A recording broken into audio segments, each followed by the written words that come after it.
Okay, I don't know whether you can see it over there. I suppose I can turn the spotlight on. There's my neighbour's Mazda B2000. Got to do some work with it tomorrow. But in the meantime, I've got a few things I've got to do to it. Namely, replace or put another bolt in the starter motor mounts. So I'll do that now. Thought I might as well give you a bit of a look at it. I'll show you some of the work I've done on it. So first I'll have to move this piece of shit out. Okay, so here we are in the old girl. First of all, it's a 1985 Mazda B2000. Original engine with 310,714 Ks. Turn that off. And it's got no blow-by, starts like a dream, runs like a dream. So I'll give it a little bit of choke because it's cold. Normally it doesn't need any choke. A few pumps.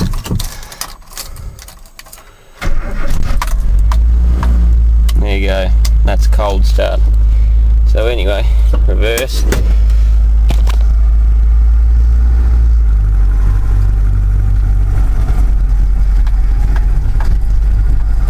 Try and avoid the house.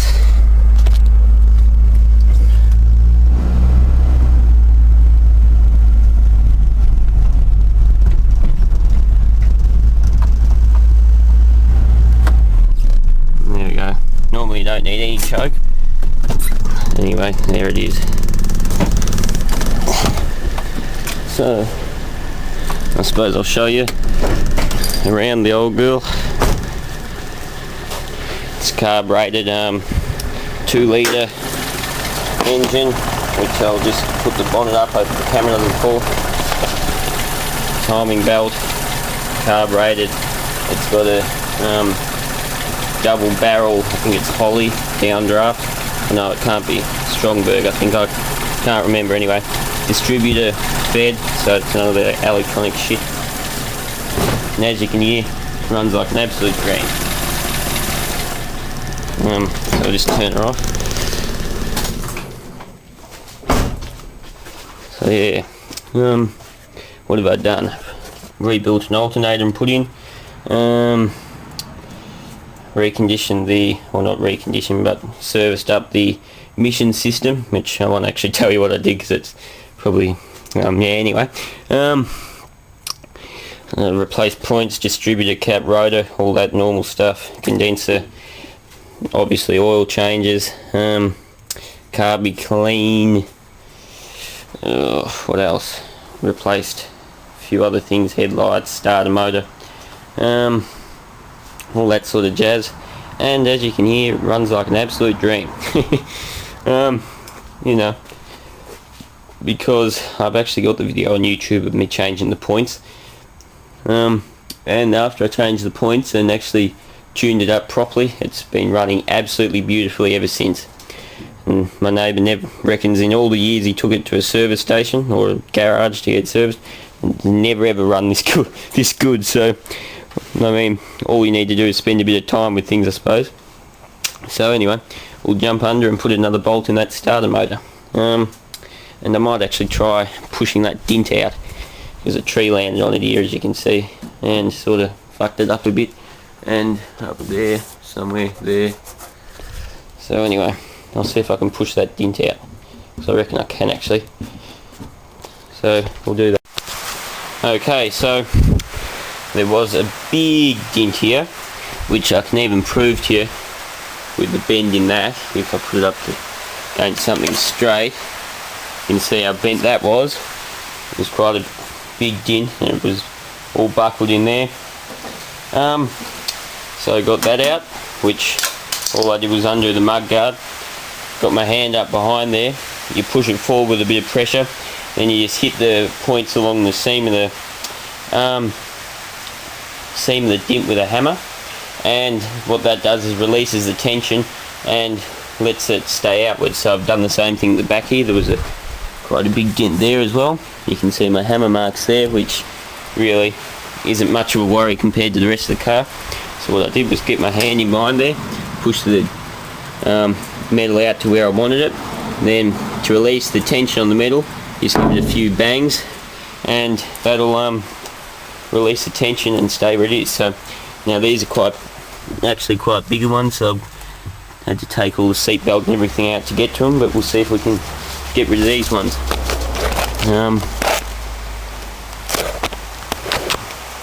Yeah, we'll see how we go. So, I've got my piece of wood in my hammer.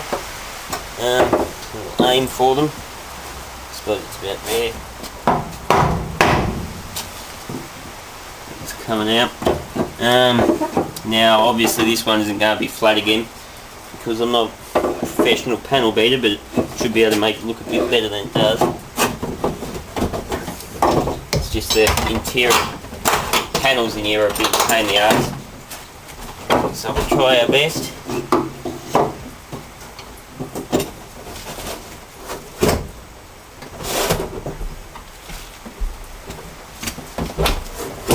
Can't get a hammer swing to it. See if I can do it now.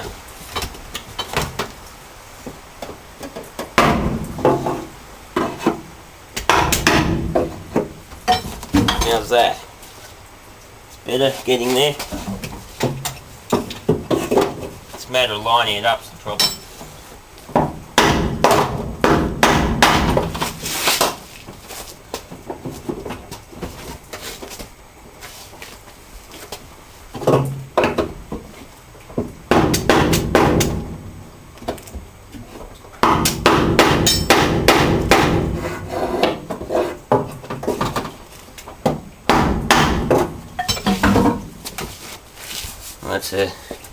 I'll work on that a bit more, but you can already see that's better. I mean, it's not perfect. It's just a matter of I'll get a torch and show you. Trying to juggle between the all the interior shit here. As you can see there, there's those few holes. I'm just sort of trying to aim in there, so I might get something a bit thinner. Like that broomstick there. So anyway, I'll show you my results in a minute. Okay, YouTubers, so got to do a bit more work on this one, but this tint just here, you can see it's still noticeable in this area, but there's not much you're going to do about that. But yeah, it looks better. It's not as noticeable. Got my brother there. This tin here, as I said, it's not noticeable. Those ones I'm going to get pressure. What I'll do is I'll scrape these stripes off both sides, get pressure packs, and paint the car. As you can see, there was a big gash here and I've painted that. You can see the paint difference between there and there. But basically I'll paint the rest of the car. Just do a skim coat. I won't, skimpy coat I should say. I won't do anything too lavish. Just newspaper over the windows, take the wing mirrors off, that sort of thing. Door handles, masking tape over. I'll probably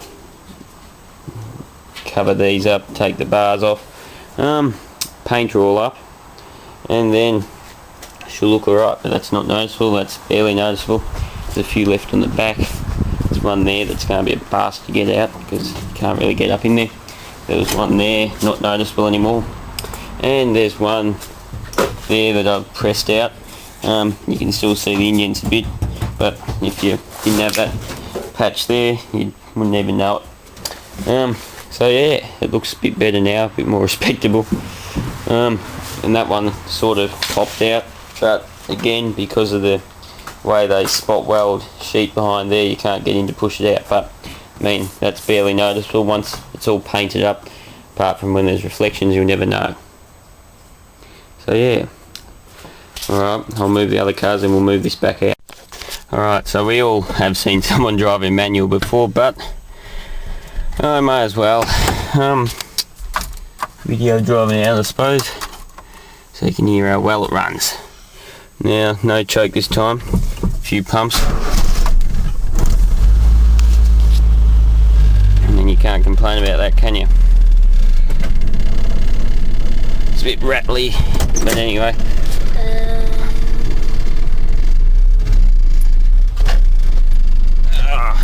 I had the wheel on full lock. What about that?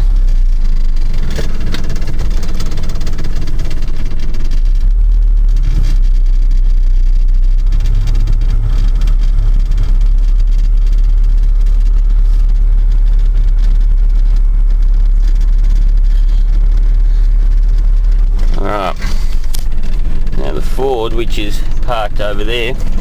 Move that back in, then move this back over there. Might as well leave it.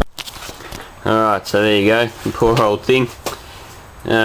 True workhorse. As I said, 1985 model, and really runs better than this, to be truthful. Yeah.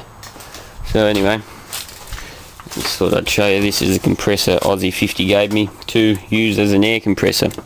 He's also got me a stainless steel LPG tank to go with it, and I'm going to connect that up and make an air compressor. Now I think that's a 24 litre air compressor, and the stainless steel tank was 70 litres. So anyway, I'll plug it in.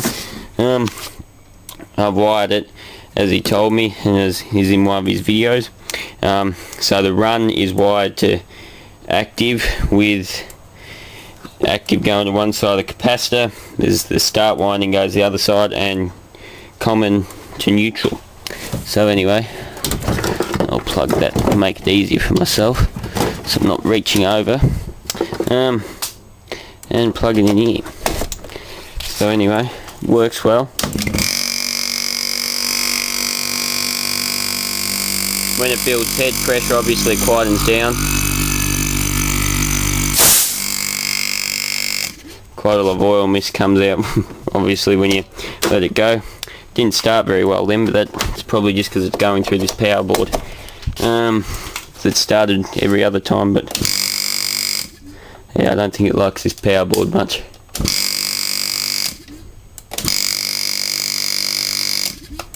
There ain't no problems with that.